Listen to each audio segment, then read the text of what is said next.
Bonsoir à tous et bienvenue à cette nouvelle séance de l'Observatoire de la modernité. Bienvenue au public habituel du Collège des Bernardins qui nous suit à distance. Bienvenue aussi aux téléspectateurs de KTO qui nous suivent fidèlement au long de ce cycle.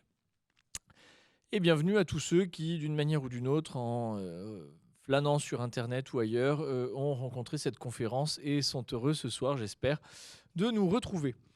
Alors nous avons ce soir le privilège d'accueillir deux invités de renom pour évoquer un sujet particulièrement ardu, peut-être le plus polémique, sur le papier du moins, de cette saison de l'Observatoire de la modernité. Il s'agit de la question des démocraties dites illibérales. Ce terme, qui a été forgé à la fin des années 1990 par Fareed Zakaria, un politologue américain, a pris une connotation particulièrement sulfureuse, notamment en Occident, du fait de son lien apparemment intrinsèque à des régimes qui semblent tourner le dos à un certain nombre d'aspects de la démocratie libérale, notamment du côté du groupe de Visegrad, du côté de l'Europe centrale et de l'Est. Nous verrons de quel pays il s'agit, vous le savez déjà très certainement.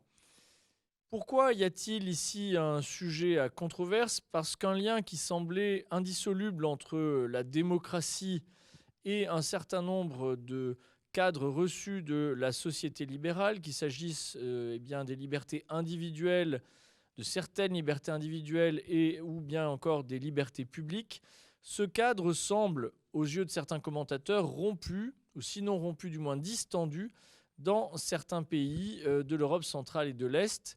Et ce qui est particulièrement significatif est le fait que Viktor Orban assume lui-même le terme de démocratie libérale. Pour autant, on se rend bien compte que dès lors que certains leaders l'assument, ce terme ne peut pas être connoté que négativement et rencontre bien un certain nombre d'aspirations que l'on appelle parfois trop rapidement populistes, mais disons au moins populaires, des aspirations plus ou moins claires, plus ou moins mêlées. Et nous essaierons un peu de voir comment et pourquoi cette formule de démocratie libérale si contestée peut rencontrer un certain assentiment et, plus profondément encore, ce que cette formule révèle des crises contemporaines de la démocratie, aussi bien en Europe de l'Est et centrale qu'en Europe occidentale. Pour ce faire, nous accueillons donc deux conférenciers. D'abord, Violaine Ricard. Violaine Ricard qui a étudié la philosophie avec Pierre Manant, qui a continué ensuite en thèse avec Bruno Carsanti, qui après être passé par différents cabinets politiques a aujourd'hui monté sa propre société. Nous avons donc la grande joie d'accueillir, forte de cette expérience à la fois philosophique et plus proprement politique. À côté d'elle, je n'ose dire face à elle, car nous ne sommes pas à proprement parler dans un débat contradictoire, mais plutôt dans un croisement de regards. Nous accueillons Alexandre Devecchio du Figaro, qui est donc rédacteur en chef de la page Opinion du Figaro et en charge du Figaro Vox, qui a été également l'auteur d'un certain nombre d'ouvrages, notamment consacrés au populisme et à toutes les polémiques que ce terme recouvre et un travail justement de défrichage de ce thème. Alors je donne d'abord la parole à Violaine et ensuite Alexandre prendra la suite. Merci beaucoup Louis. Tout d'abord, je voulais remercier donc Jeanne-Marie, Louis, le Collège des Bernardins et l'Observatoire de la modernité, conférences desquelles j'assiste depuis leur fondation, avec toujours beaucoup de profit. Voilà. Donc je vais essayer de répondre simplement à deux questions. Pourquoi la droite française était tellement fascinée par les démocraties illibérales ? Pourquoi est-ce que les groupes du pays de Visegrad font figure un peu d'Éden pour droitards déprimés ? Pourquoi Éric Zemmour voit même dans l'illibéralisme, je cite, une chance pour la droite française si elle sait s'en saisir ? Et à l'inverse, pourquoi la Hongrie, la Pologne et dans une moindre mesure la République tchèque et la Slovaquie sont régulièrement condamnées par la gauche et les libéraux dans les plus hautes instances de Bruxelles ? Finalement, qu'est-ce que notre perception de l'Europe centrale, cette autre Europe qui a passé près d'un siècle sous le joug soviétique, qu'est-ce que cela dit de nous, de notre rapport à la nation et à la liberté ? Voilà de quelle manière j'entends traiter le sujet. D'abord parce que l'illibéralisme, ce néologisme imprononçable, est une notion pour le moins insaisissable. Si l'on écoute les uns, on doit faire de l'illibéralisme le point de départ d'une pente glissante qui mène nécessairement à l'instauration de régimes autoritaires et antidémocratiques. Quand on écoute l'autre bord, dont vous faites partie Alexandre, on peut simplement constater une forme d'admiration pour la résistance à l'impérialisme bruxellois, mais aussi, je le soupçonne, pour le courage viril de gouvernants qui ne s'embarrassent pas de forme, tapent du poing sur la table et font bien ce qu'ils veulent chez eux. Ensuite, je choisis de regarder ensemble les deux Europes pour ne pas considérer la période soviétique comme une parenthèse. En effet, on ne peut ignorer chez nous l'impression que à l'Est se vivent des émotions désuètes, avec 50 ans de retard, et on parle même avec condescendance en France de ces peuples restés trop attachés à des choses vieilles comme la nation, la tradition, la religion, etc. Bref, c'est pour cela que je propose de ne pas donner de définition de l'illibéralisme et de ne pas gloser sur le retard supposé de nations aussi vieilles que les nôtres, sur un critère de progrès auquel je ne crois que modérément. En revanche, je vais essayer d'analyser ce que ce torticolis vers l'Est dit de notre propre vie politique. D'abord, il me semble que l'indignation des uns comme l'admiration des autres disent que chez nous, le libéralisme n'est pas très clair. J'annonce, ce premier point est un peu théorique, mais promis, ça s'améliore après. Oui, pour qualifier les démocraties d'illibérales, il faut avoir une idée à peu près claire de ce que postule et défend un régime libéral et ce qui le rend désirable. Cher Louis, dans votre invitation et dans votre introduction, vous avez dit avec raison que le libéralisme, c'est l'affirmation des droits individuels et l'élaboration de garanties constitutionnelles pour préserver les libertés des empiètements du pouvoir. Je préciserai simplement quelques points utiles à mon propos. D'abord, une précision historique. L'originalité du libéralisme, c'est la séparation du spirituel et du temporel, du privé et du public, de ceux qui font la loi, de ceux qui la font appliquer. Bref, c'est grâce au nouveau dispositif libéral et représentatif que peut exister vraiment la démocratie moderne. Démocratie qui était un régime réputé comme essentiellement instable et très bavard, et donc qui n'était pas le régime désiré avant le XVIIIe siècle. En effet, grâce à l'État libéral, qui régule la vie sociale, les citoyens ont la liberté de se forger des opinions et de les exprimer sans être inquiétés. En revanche, et c'est la deuxième précision que je voulais apporter, les opinions elles-mêmes perdent leur immunité quand on les exprime dans des circonstances telles que leur expression est une instigation positive à quelque acte nuisible. Bon, c'est John Stuart Mill qui dit ça. Donc il est au-dessus de tout soupçon de ne pas être libéral. Et cette nuance est parfois oubliée par une nouvelle espèce de liberals qui vivent toute limitation à leur volonté, à leur désir, comme un crime.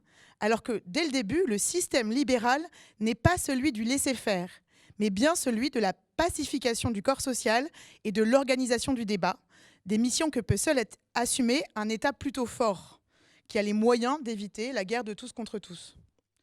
Troisième et dernière précision, je voudrais souligner également que le contexte anthropologique contemporain est assez différent de celui qui a présidé au début du système libéraux, surtout chez nous. À l'époque, je dirais grossièrement, et jusqu'à la fin du XXe siècle, une personne recevait son identité d'un autre, il en héritait de sa famille, de sa communauté politique, de sa religion, etc.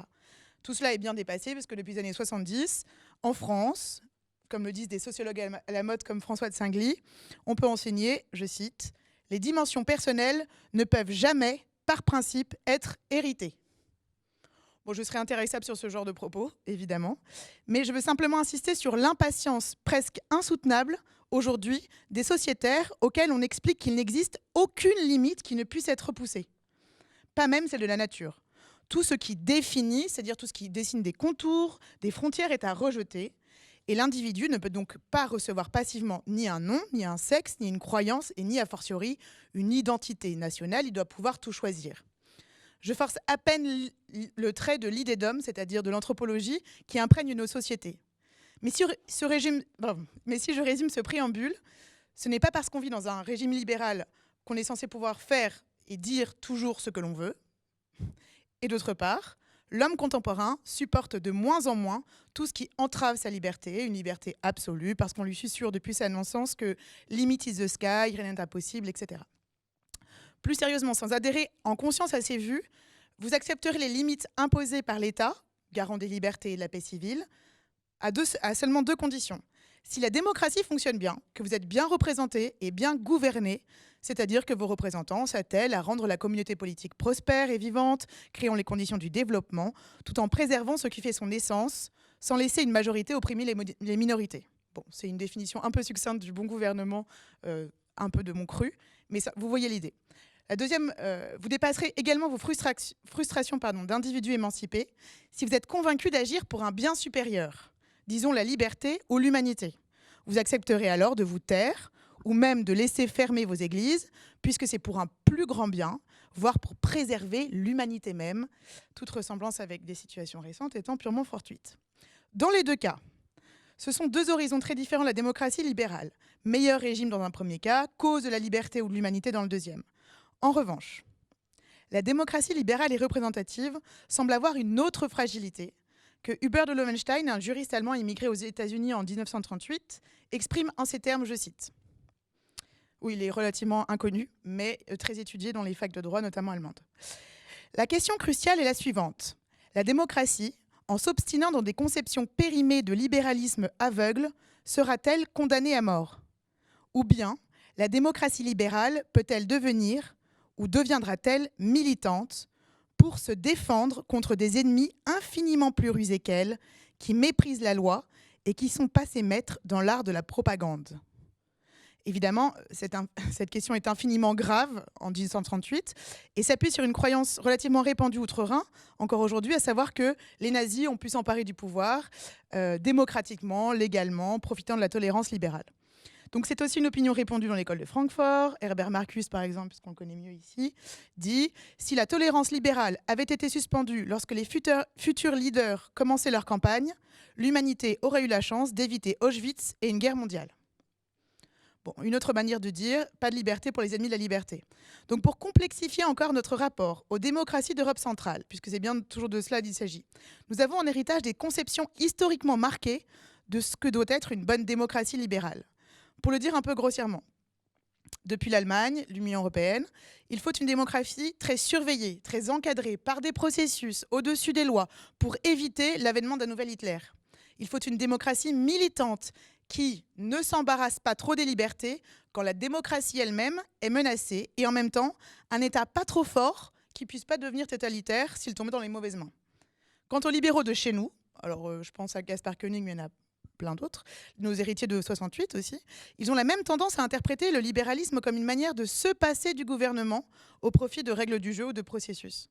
Pourquoi ? Parce que le libéral, particulièrement celui qui a intégré la critique de l'État des années 70, se méfie du gouvernement et plus généralement des hommes qui gouvernent dans quelque domaine de la vie que ce soit.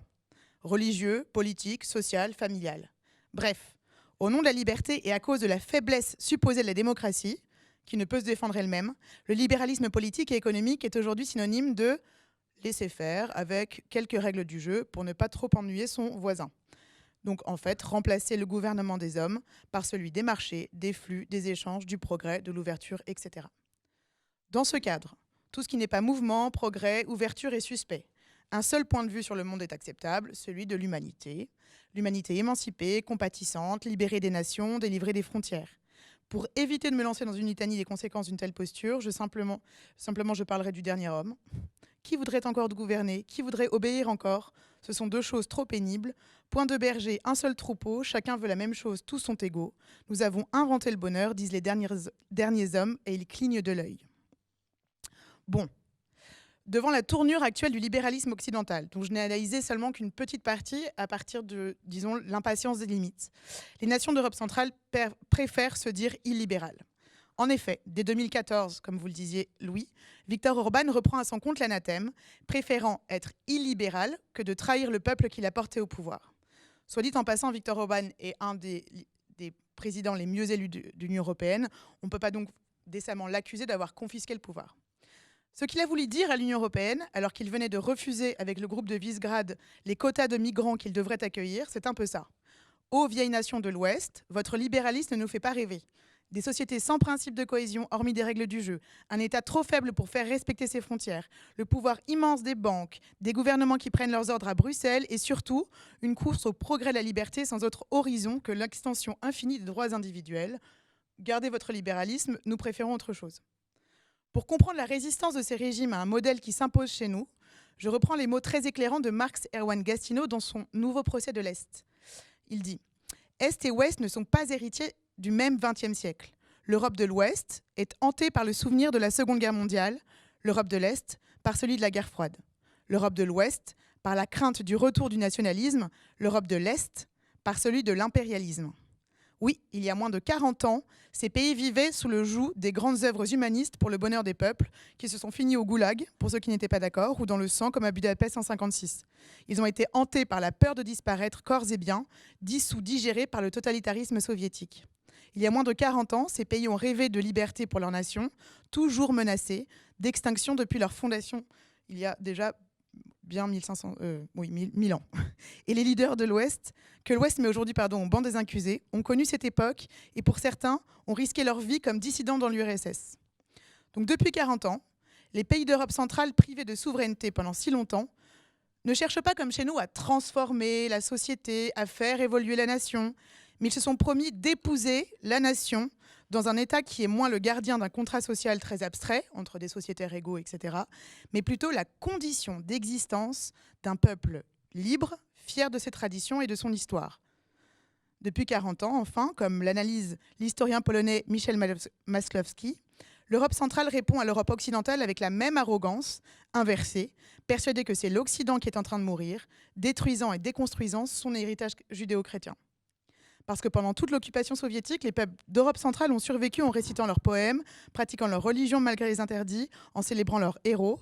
C'est-à-dire que grâce à ce qui les rend uniques, les peuples de Pologne, de Hongrie, de République tchèque et de Slovaquie ne se sont pas dissous dans le projet communiste.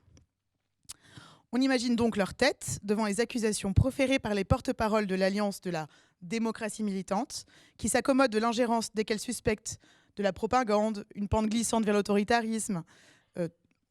Soit dit en passant, la propagande est difficilement distincte d'une campagne électorale classique.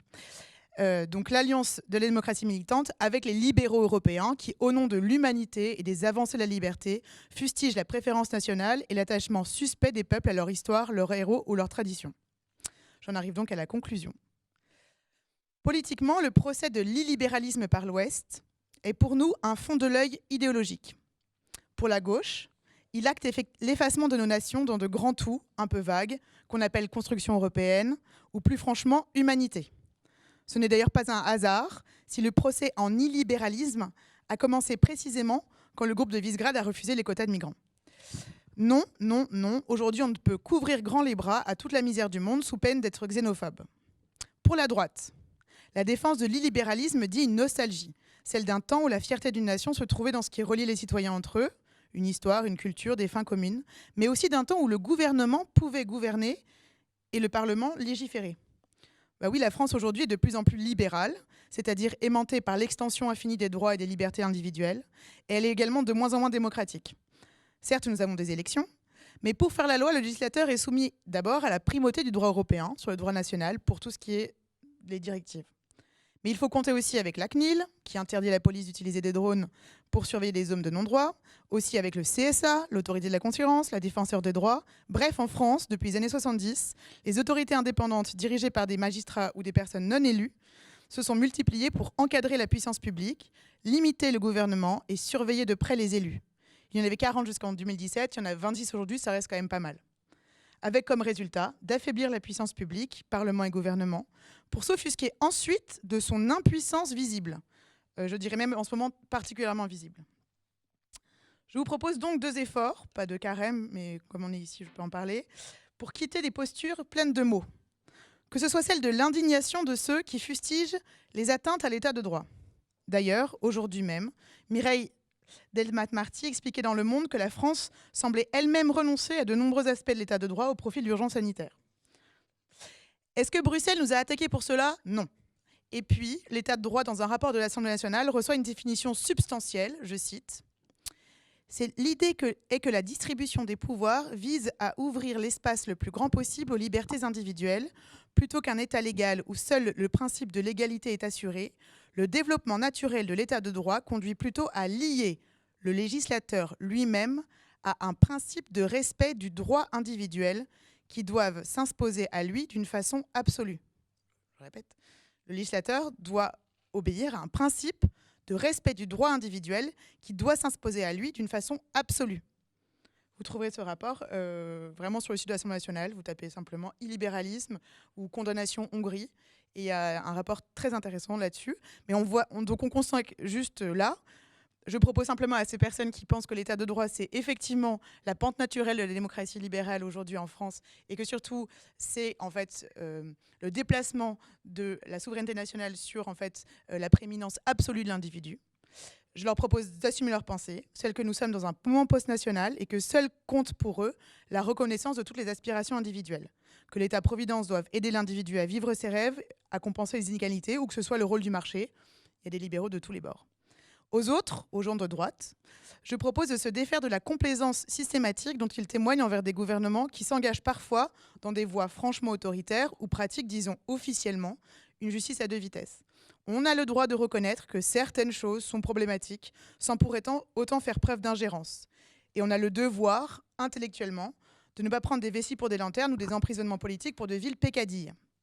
Par exemple, il est problématique que 2 opposants qui critiquent la politique de Viktor Orban soient arrêtés, incarcérés, jugés pour propagation d'informations alarmantes susceptibles de nuire à l'action du gouvernement dans la lutte contre l'épidémie, un délit passible de 5 ans de prison depuis la loi sur l'état d'urgence adoptée le 30 mars 2020. On peut également poser des questions quand le gouvernement polonais se dote d'une chambre disciplinaire des juges au sein de la Cour suprême, une manœuvre en fait pour évincer les juges supposés rouges. Poser des questions. Enfin, le mot de la fin, je voudrais évaluer la pertinence d'une phrase qu'a dite un grand homme politique français. Je cite : « Les libéraux qui gouvernent notre pays se placent ouvertement dans les pas du régime de Viktor Orban en Hongrie.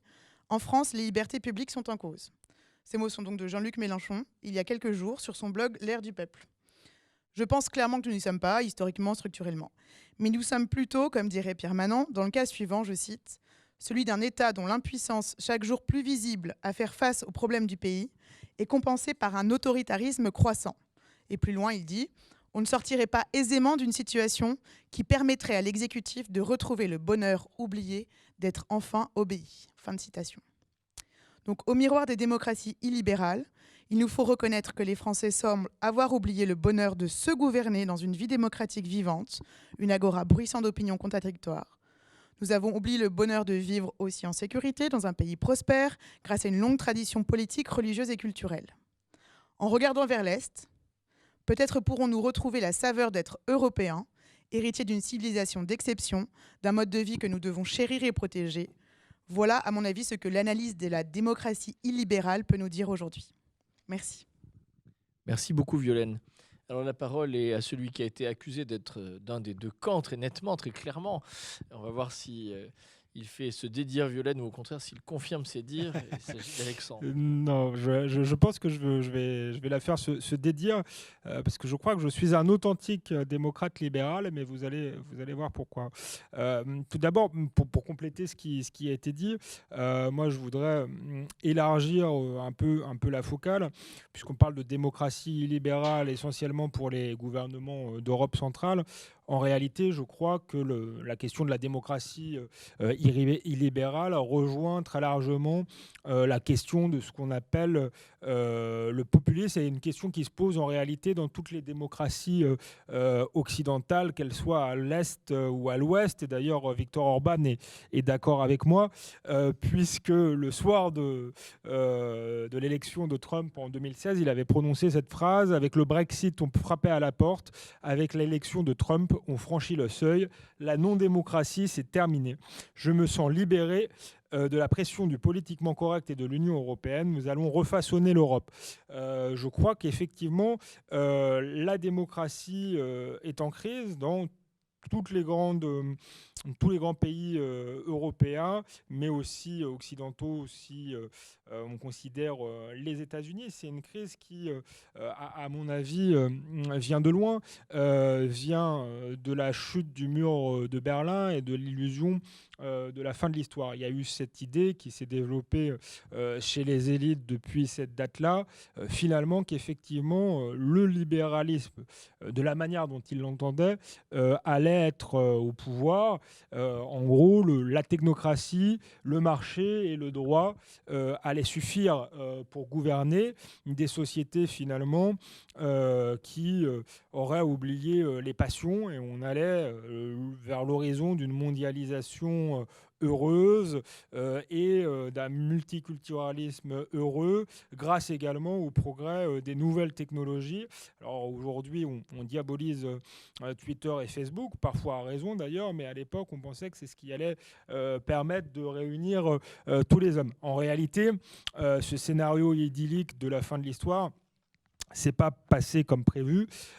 On a enchaîné les crises économiques, mais aussi crise de l'identité, crise écologique également. Et loin de la mondialisation heureuse, on a plutôt entré dans l'ère de l'identité malheureuse. Et les grands perdants de cette période qui va jusqu'à aujourd'hui, qui s'est étendue sur près de 30 ans, ce sont les classes populaires et moyennes occidentales qui ont été les grandes perdantes, qui ont adhéré d'abord à ce système parce qu'elles ont fait confiance, elles ont voté notamment pour l'Europe de Maastricht, mais au bout de 30 ans, elles ont le sentiment que le compte n'y est pas et elles se sentent dépossédées à 3 points de vue, je dirais. Dépossédées d'abord sur le plan économique et social, avec une stagnation du niveau de vie des classes moyennes un peu partout, voire même une régression. Je rappelle que l'espérance de vie des ouvriers blancs américains a diminué. Dépossession économique, dépossession culturelle également, puisque qui dit mondialisation dit aussi mouvement de population, immigration massive. Celle-ci s'est accompagnée en plus d'un modèle multiculturel. C'est pas seulement l'immigration, c'était l'idée que finalement il n'y avait plus de culture, mais il y avait une culture globale et chacun pouvait venir comme il était dans chaque pays. Donc face à ce phénomène, il y a eu un sentiment de dépossession culturelle, d'insécurité culturelle, insécurité physique également, puisque ça s'est quand même accompagné d'un certain nombre de désordres avec la montée de l'islamisme et même du djihadisme. Et ensuite, troisième sentiment de dépossession, qui est peut-être celui qui va le plus nous intéresser là, puisque le sujet, c'est la question de la démocratie, et notamment de la démocratie libérale, c'est le sentiment de dépossession démocratique. Je le disais, les élites de l'époque ont rêvé de gouverner par la technocratie, le marché et le droit. Donc on a eu une multiplication d'instances supranationales qui ont pris le pouvoir, et finalement le pouvoir s'est toujours plus éloigné du peuple. Et je pense que dans l'émergence de ces régimes qu'on dit illibéraux ou populistes, il y a une volonté du peuple de nouveau être un acteur central de la vie politique. C'est pas un hasard si le slogan du Brexit était Take Back Control, reprendre le contrôle.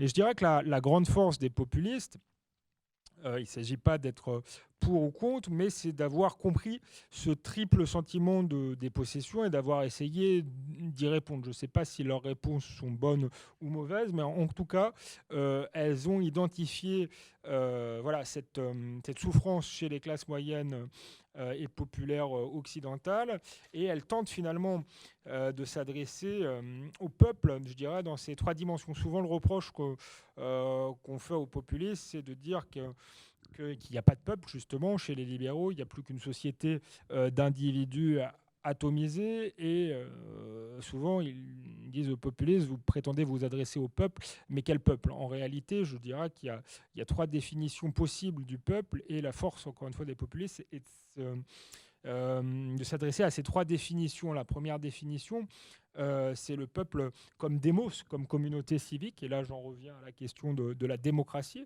Les populistes prétendent redonner une voix au peuple. Il y a le peuple comme ethnos. Alors là, je ne parle pas tellement de communauté ethnique, mais de communauté culturelle. Face au désordre du multiculturalisme, de l'insécurité culturelle, les populistes prétendent finalement revenir à une communauté nationale plus homogène sur le plan culturel. Et enfin, il y a le peuple en tant que plebs, c'est-à-dire les plus défavorisés.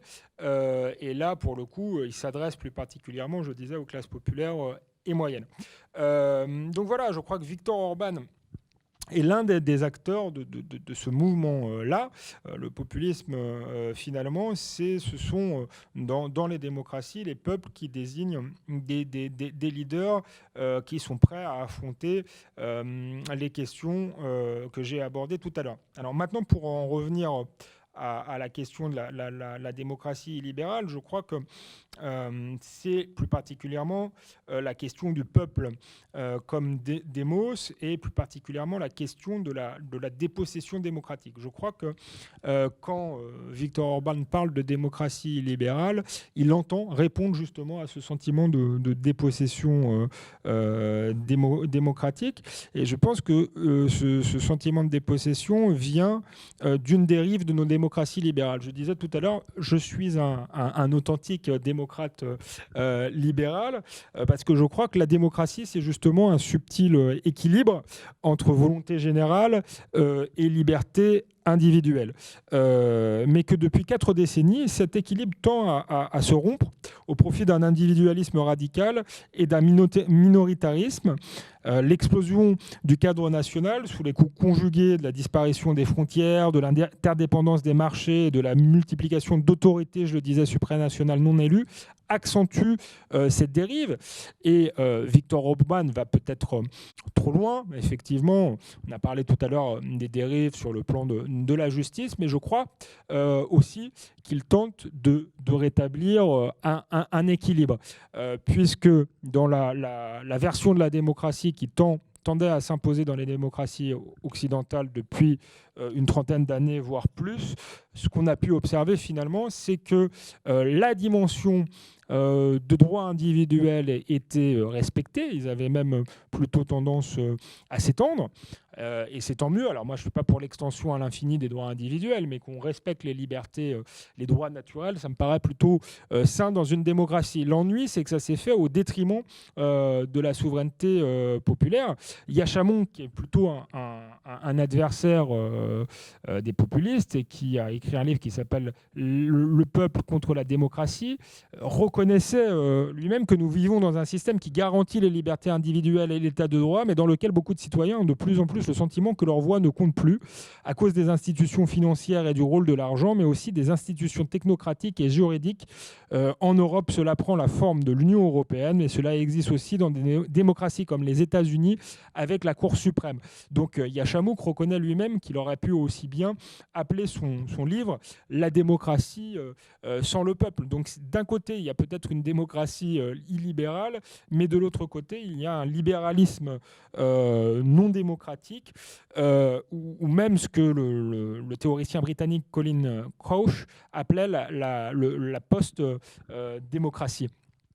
Voilà, cette post-démocratie, elle s'est installée parce que petit à petit, la souveraineté populaire a été attaquée. Alors pour préciser un peu plus par quoi elle a été attaquée, même si je l'ai dit rapidement, il y a d'abord la multiplication des agences indépendantes, c'est-à-dire des organismes bureaucratiques auxquels les politiques ont délégué le pouvoir de produire des normes sans être responsables devant le peuple. La plus emblématique, c'est la Commission européenne, mais il y en a d'autres. Et donc on a un pouvoir finalement qui est coupé de la base populaire. Commission européenne, par exemple, pour donner un exemple, 80% de notre législation est une transcription des directives européennes au Parlement français sans que cela soit réellement débattu. Donc là, ça pose un problème, encore une fois, de dépossession du démos. À cela sont venus s'ajouter les traités de libre-échange, le TAFTA, le CETA avec le Canada, le Mercosur, le JEFTA avec le Japon.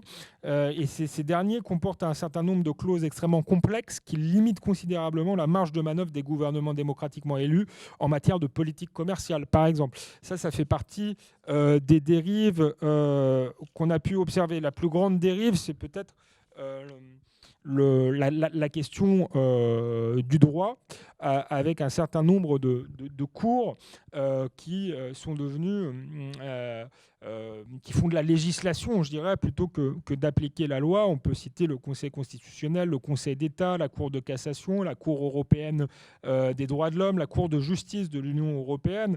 Juste un exemple, par exemple, la Cour européenne des droits de l'homme, à mon avis, joue un rôle très important dans cette dépossession démocratique, dans cette dérive, puisqu'au nom de l'universalité et de l'indivisibilité des droits de l'homme, sa jurisprudence tend à s'imposer à l'ensemble des juridictions nationales. Un exemple qui peut vous intéresser, celui de la gestation pour autrui. Jusqu'en 2014, conformément à la loi française, la GPA était purement et simplement prohibée et réprimée dans notre pays. Mais depuis le 26 juin 2014, la CEDH a jugé que cette prohibition pouvait être contraire à l'article 8 de la Convention européenne au nom de l'intérêt supérieur de l'enfant. Elle a alors imposé à l'État français de reconnaître la filiation entre l'enfant né d'une GPA et la mère d'intention. Voilà un exemple d'immixation dans les politiques nationales qui finalement rendent impuissants les politiques. Et bien sûr, il y a la question de l'immigration, où là on voit bien le choc, si vous voulez, entre la souveraineté populaire, entre une majorité des peuples qui voudraient que les politiques d'immigration soient régulées, et une logique des droits de l'homme, des droits individuels qui s'y opposent. C'est pour ça que pour le Conseil d'État et la Cour nationale du droit d'asile, pas plus tard que la semaine dernière, elle a jugé tout à fait normal qu'un Tchétchène ayant fait l'objet de 4 condamnations pénales, dont une pour apologie du terrorisme, conserve son statut de réfugié et les droits qui vont avec. Donc là, ça vous montre toute la dérive. Alors, je l'ai dit, ça s'est construit avec les agences, avec les agences supranationales. Ça s'est construit avec un système juridique déconnecté finalement des nations, et où les juges non élus font un travail quasiment de législateurs. Il y a une troisième dérive qui participe à ce sentiment de dépossession démocratique, c'est la dérive du droit des minorités. On n'est plus simplement dans le droit individuel, on est dans le droit de tel ou tel groupe, qu'il soit LGBT, qu'il soit des groupes minoritaires sur le plan religieux, qui exigent des droits en tant que groupe. Les islamistes s'en sont beaucoup servis pour faire avancer leurs revendications, vestimentaires, leurs revendications alimentaires, etc., en arguant que finalement c'était leur liberté individuelle, tout ça pour faire avancer un projet idéologique, séparatisme, et nos démocraties ont été très naïves là-dessus. Donc c'est vrai qu'au XIXe siècle, quelqu'un comme Tocqueville pouvait présenter le despotisme de la majorité comme la plus grande menace pour les démocraties. Il n'a pas tort, et c'est peut-être un des risques des gouvernements tels que Orban. Vous disiez qu'il était très bien élu, mais effectivement, il y a des droits naturels, je dirais, parfois au-dessus de la volonté générale. Donc le risque, c'est qu'à terme, on tombe dans un absolutisme de la volonté générale et de la souveraineté populaire. Mais il faut bien voir qu'en face, il y a un risque similaire qui est celui de la tyrannie des minorités, et qui risque de nous conduire tout droit vers la guerre du tous contre tous. Donc voilà, moi je suis assez d'accord avec ce que vous avez dit. Je pense qu'il ne faut pas être manichéen avec les démocraties libérales, et il faut surtout bien voir qu'elles se sont mises en place parce que l'équilibre justement entre liberté individuelle et souveraineté populaire dans nos démocraties libérales a été rompu. Et je dirais que la démocratie libérale a sans doute, et là je conclus un peu comme vous, un grand avenir, parce que aujourd'hui on voit que à la faveur de la crise du Covid, pour le coup, ceux qui donnaient des leçons de démocratie se sont quand même assis sur beaucoup de nos libertés fondamentales. Alors, on est dans un régime d'exception en ce moment. Toute la question est de savoir si cela va durer ou pas et s'il va en rester quelque chose. Ce sera encore plus problématique, je dirais, dans ce qu'on appelle aujourd'hui les démocraties libérales, enfin dans les modèles, dans les modèles, je dirais, technocratiques qui ont été définis à partir de 89, c'est que non seulement du coup on abolirait les droits individuels, mais on n'aurait pas non plus la souveraineté populaire. Donc là on serait dans le cadre d'une démocratie totalement défaillante. Ça a été d'ailleurs dit dans une enquête récente de The Economist qui pourtant est plutôt habituellement favorable au nouveau monde globalisé et à une certaine vision de la démocratie déconnectée de la souveraineté populaire. Donc voilà, moi je ne terminerai pas sur des mots de Mélenchon, mais je terminerai sur des mots de Tocqueville pour vous faire méditer sur justement la crise du Covid. Après avoir pris ainsi tour à tour dans ses puissantes mains chaque individu et l'avoir pétri à sa guise, le souverain étend ses bras sur la société tout entière. Il en couvre la surface d'un réseau de petites règles compliquées, minutieuses et uniformes, à travers lesquelles les esprits les plus originaux et les âmes les plus vigoureuses ne sauraient se faire jour pour dépasser la foule. Il ne brise pas les volontés, mais il les amollit, les plie et les dirige. Il force rarement d'agir, mais il s'oppose sans cesse à ce qu'on agisse. Il ne détruit point, il empêche de naître, il ne tyrannise point, il gêne, il comprime, il énerve, il éteint, il hébète. Et il réduit enfin chaque nation à n'être plus qu'un troupeau d'animaux timides et industrieux dont le gouvernement est le berger.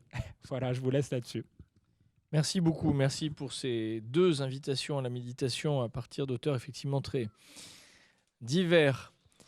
Alors, j'aurais quelques questions remarques et questions sur lesquelles j'aimerais vous entendre réagir.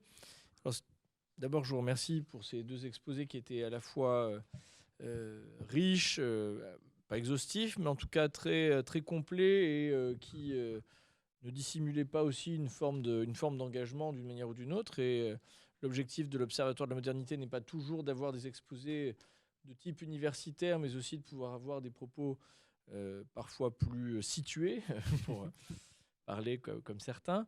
Parfois, donc, les propos universitaires sont situés aussi. Hein. Il faut le savoir. C'est une polémique actuelle d'ailleurs assez brûlante. Donc, ne nous engageons pas sur le terrain vidalien de ce qui se passe à l'université d'une manière ou d'une autre.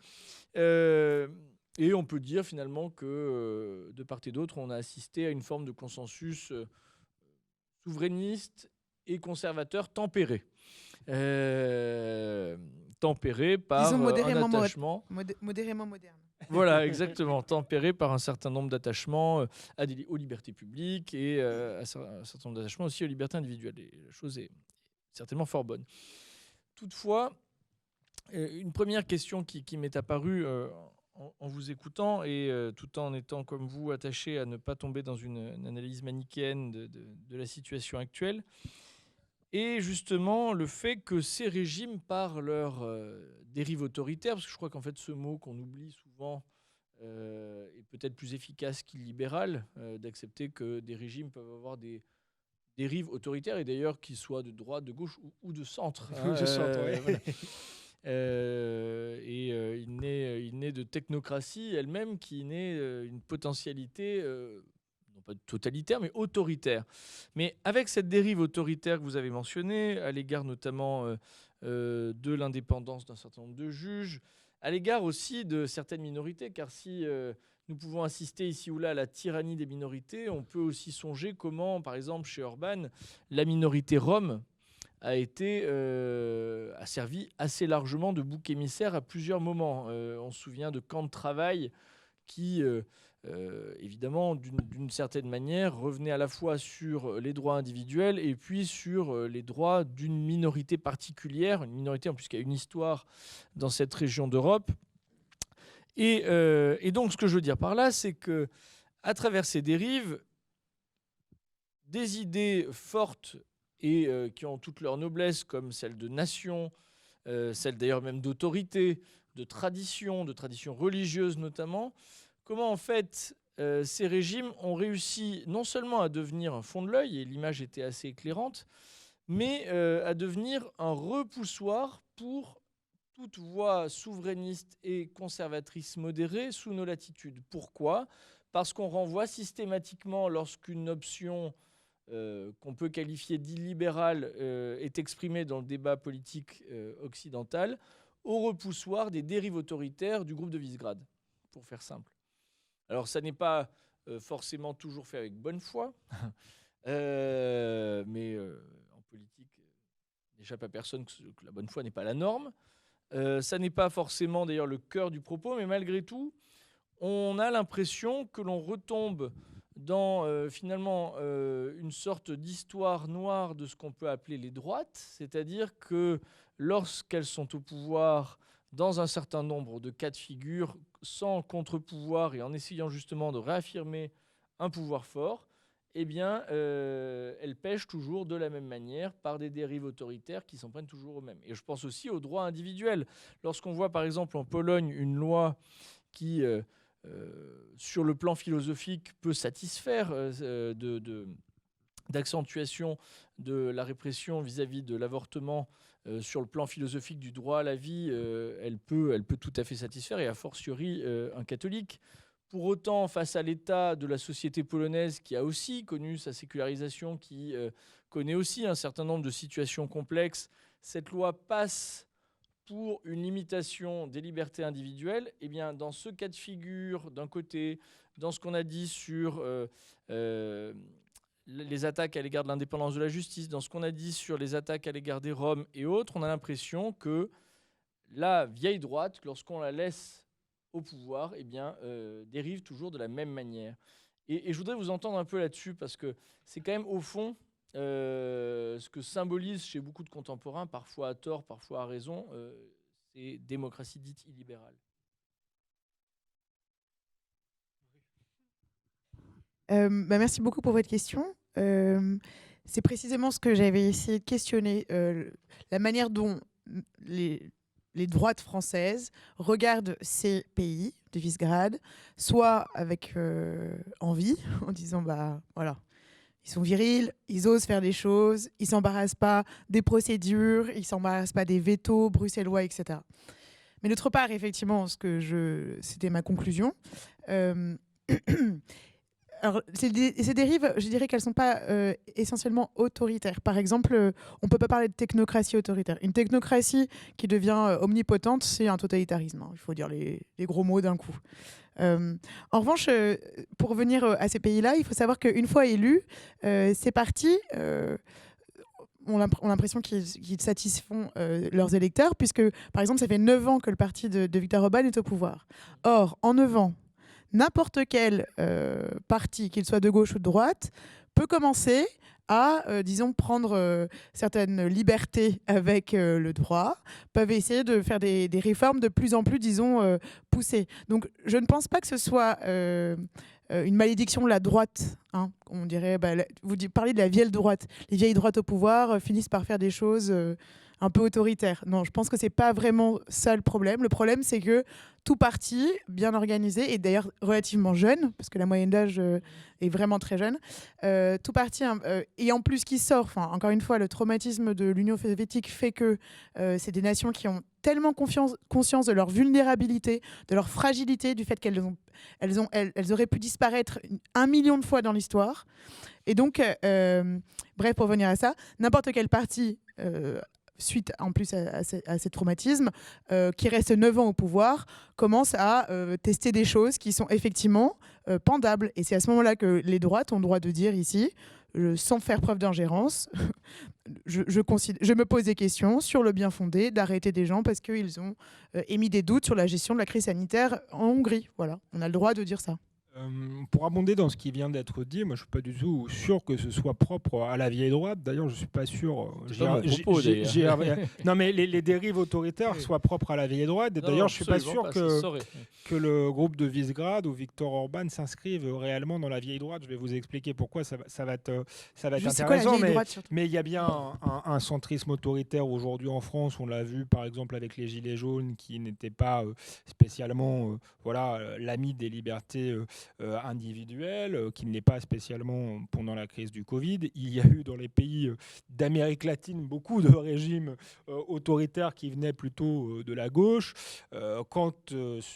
Si on veut faire carrément des points Godwin, etc., bon, le national-socialisme n'était pas...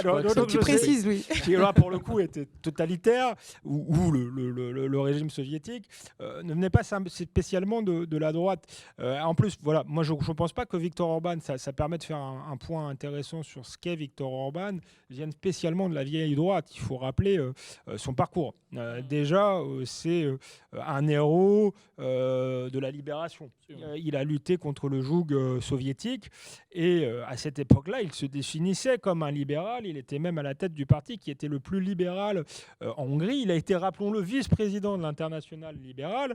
Et ensuite, ce qui est intéressant, c'est que Orban a un parcours, il a réellement évolué. On ne s'en souvient pas, c'est jamais rappelé, mais il arrive au pouvoir la première fois en 2000. Et il est le chouchou de la Commission européenne. Il dit, à l'époque, le mur venait de tomber. Moi, je pensais que ce qui était bien, c'était de copier tout ce que faisaient les démocraties occidentales. Il perd le pouvoir en 2004. Et c'est après la crise de 2008, il reviendra au pouvoir seulement en 2010, qui change pour devenir plus conservateur. Mais donc, en faire une caricature de conservateur archaïque, ça ne correspond pas tellement, tellement au bonhomme. Non, mais c'est pas pour vous contredire, c'est juste pour rappeler à ceux qui nous écoutent. Je parle de ce que l'opinion peut ressentir. À ceux qui nous écoutent, justement, rappeler le parcours d'Orban qui est trop peu souvent rappelé. Merci de le faire. Dernière précision simplement, on peut être de droite et libéral, vous disiez que c'était démocrate-libéral, n'est-ce pas? On peut être de droite et libéral et néanmoins être très attaché donc à la souveraineté populaire, certes, mais surtout à un certain nombre, comme vous le disiez tout à l'heure, de règles qui permettent la pacification du corps social et qui permettent surtout effectivement de ne pas écraser des minorités sous une majorité, etc.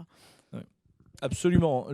Entendons-nous, je ne crois pas pouvoir être accusé d'être viscéralement bolchevique. Je ne dis absolument pas, bien sûr, que le propre des autoritarismes est d'être de droite ou que d'une manière ou d'une autre, je ne veuille pas voir ce qui s'est passé ni en Amérique latine, d'ailleurs dans le bloc de l'Est. Ce que je veux dire fondamentalement, lorsque j'évoquais le terme impropre de fait de vieille droite, c'est que pour certains, toute dérive qu'on a pu mentionner dans ces pays du groupe de Visegrad renvoie à une équation qui semble pour beaucoup de l'ordre du dogme. Et c'est la suivante. Conservatisme égale réaction égale privation de liberté individuelle et publique. Et ce qui est déjà très marqué dans un certain nombre disons, d'opinion de la place publique, et comme confirmé, alors c'est en cela que c'est intéressant aussi de voir le fameux fond de l'œil du côté de la gauche, mais comme confirmé par ce qui se passe dans ces démocraties dites libérales. Et en fait, je voudrais arriver à une citation qui m'a beaucoup marqué, et j'aimerais bien en fait associer deux citations de deux personnes qui ne sont jamais associées, Jean-Paul II et Philippe Seguin. Voilà. Je ne sais pas si on peut les associer, on va essayer en tout cas.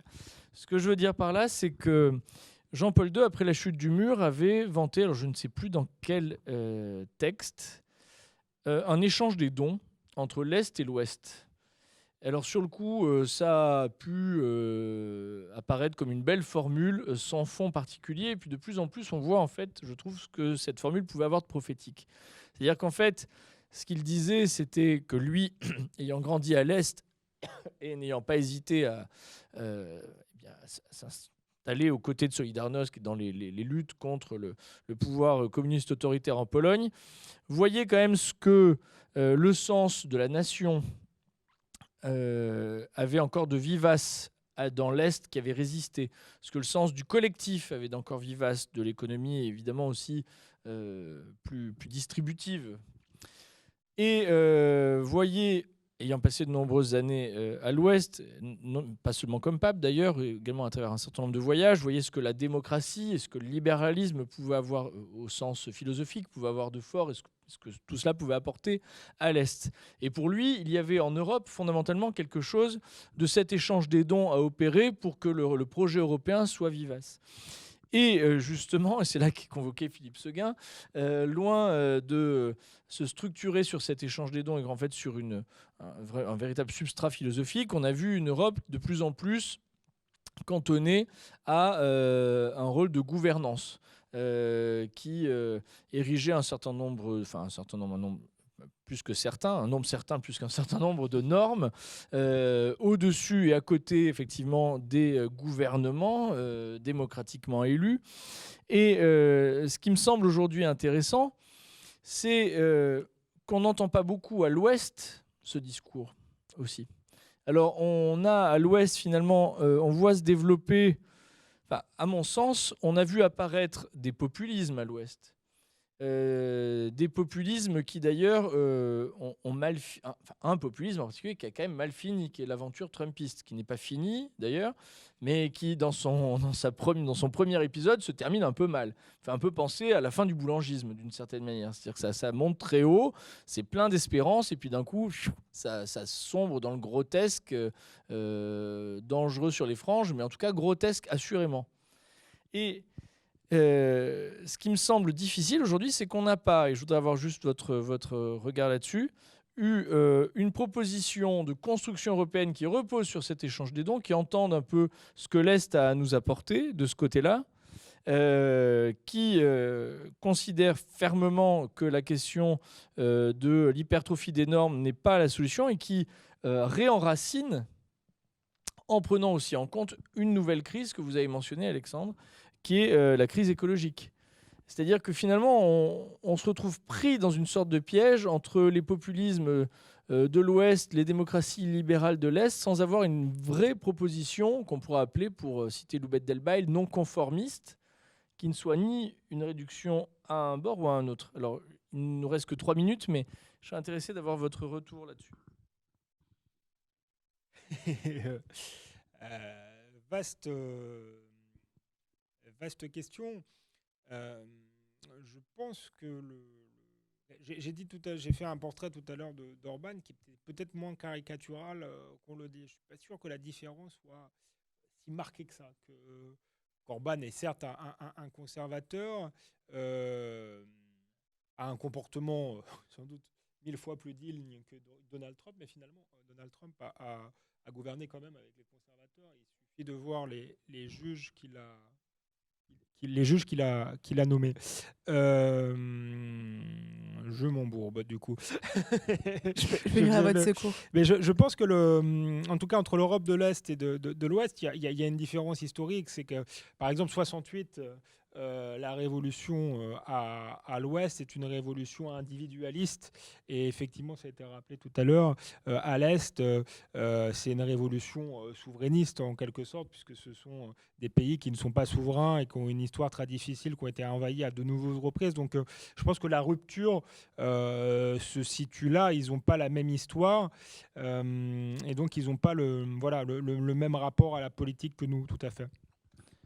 Alors, quand tu as une proposition européenne qui soit substantielle, enfin, qui fasse le trait d'union entre l'Est et l'Ouest, il y a eu des propositions qui se sont un peu élaborées autour de tout ce qui était vote autour du traité de Lisbonne. Mais comme finalement ce vote a été lui-même confisqué par les gouvernements en place, et ben du coup, la possibilité même de proposer une Europe alternative à cette espèce de grosse technocratie est morte. Et je voulais simplement rappeler quelque chose que je voulais dire tout à l'heure, j'ai oublié. Simplement que se sont cristallisées toutes les frustrations tant à l'Est qu'à l'Ouest, ce qu'on appelle les populistes à l'Ouest, les illibéraux à l'Est. Tout repose un peu, quand même, sur la question de la migration et des frontières. Et je pense que c'est parce qu'elles ont été complètement sous-traitées, voire les postes nationaux aspirent à ce qu'elles disparaissent, qu'en fait, toutes ces démocraties se sentent éminemment menacées et vulnérables. Voilà.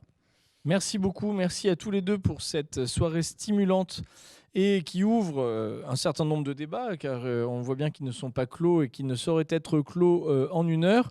Merci à tous ceux qui nous ont suivis sur YouTube, tous ceux qui nous suivent et nous suivront sur KTO également. Et nous continuons au printemps, j'espère enfin en présence, notre cycle de l'Observatoire de la modernité sur les crises du libéralisme. Merci à tous.